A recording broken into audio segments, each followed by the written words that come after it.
Welcome back to The Perspective on Berita Satu English. We are still talking about corporate social responsibility. And Maria, you're not just a founder for the master's degree program on corporate social responsibility and community entrepreneurship. I understand you're also a practitioner. You're a consultant. In doing that, which means you actually walk the talk. Yes, I hope. That you practice what you're preaching. Yeah. Can you tell us a little bit on that?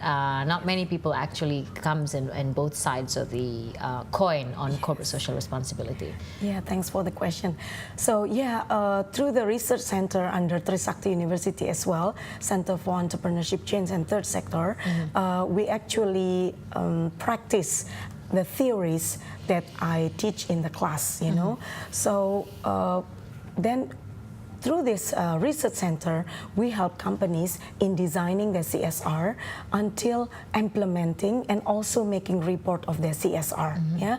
So and I use it the other way around. So our experiences in the field, then we use as to compose tools, you know, to compose tools and then share as well the case studies that we experience from the field to the class. So the class always get updated curriculum. That's why I always use the motto of trial and improve, you know. So let's not emphasizing on the error, you know. It's just not error, it just needs improvement, you know. So every semester the curriculum is improved, you know, based on the current update of the CSR practices in the field. Yeah, so in that way, the students can also understand Indonesia context of CSR, because CSR in Indonesia is very complicated, you know. You cannot just copy paste, you know, or copycat. If a CSR program is successful in, for example, East Java, it cannot be copy paste into West Java. Because of the diversified culture in Indonesia, that it makes it a little bit more complicated. Exactly, yeah. Because of the context is totally different, you know. Yeah, so that's how we develop many tools and also many modules and also books, case studies about CSR based on our experience in the field. Yeah.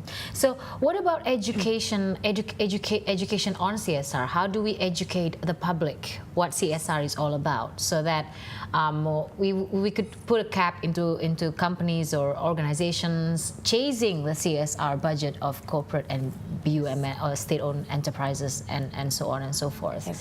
So do you think there needs to be an extensive education on what CSR is to the public, I mean, consumers in general? I think it is very crucial for the media to help this education. However, it won't be optimal without the support from the government. Yeah. So I think, if I may say, I think education #1 should be to the government. Yeah. After the government understand this misperception and its consequences, you know. So you imagine, you know, if most of the people are asking money, CSR budget to companies, so you imagine what the company will become, you know. They will, you know, finish all their money, finish their profits, and then they will go away from Indonesia. They don't want to do business. And then what happened to Indonesia, you know? So I think this is very, very important. If you don't put attention on this, it will become a serious problem, you know. It will really not encourage the investment environment in Indonesia. Yeah. So I think #1, we need to really educate the government, and then after government is convinced, then the government should partnership with media to educate the society. But educating is not enough if not supported by the policy. So I think the policy must also be revised, you know, related to social responsibility. Because if everyone understand what is actually social responsibility, you know, they don't need to ask money from companies, you know. The company will be very happy to do it. And also, there will be a synergy of development agenda from the government as well as from the company. Private sectors. Yes, because the private sector is actually happy to do CSR because the main objective of doing CSR is actually reducing your business interruption. So I think if it can be done, that would be great. Yes. Because more importantly is that it's dangerous for companies to think once they have handed over their budget or a certain budget to a certain company, they think they've done their CSR because that's a budget that has been allocated for CSR. Yes, yeah. But the thing is, the community still thinks that you're not doing anything. Yeah. So especially the perception doesn't change on the other side. Exactly. Yeah. So if, for example, I'm a company and then I give the money to a forum of CSR, for example, and then those who are doing CSR is the forum of CSR, and the community only think that the hero is the forum of CSR, but actually the money comes from the company. So they still think that the company is not doing nothing, Hey, you're not doing nothing.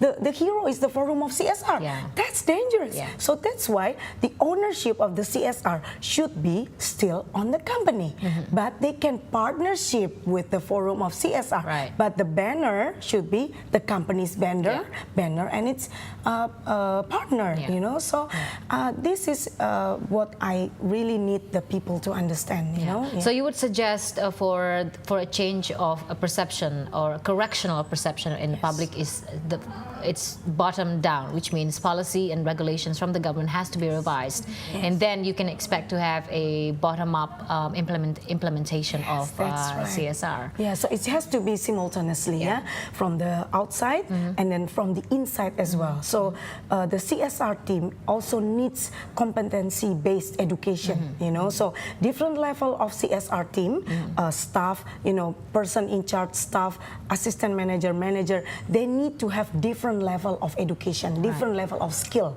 in CSR. Okay. Yes. Now, I actually have one question in regards to your case studies, to the companies that you've consulted for on regarding corporate social responsibility, but we'll go for a short break.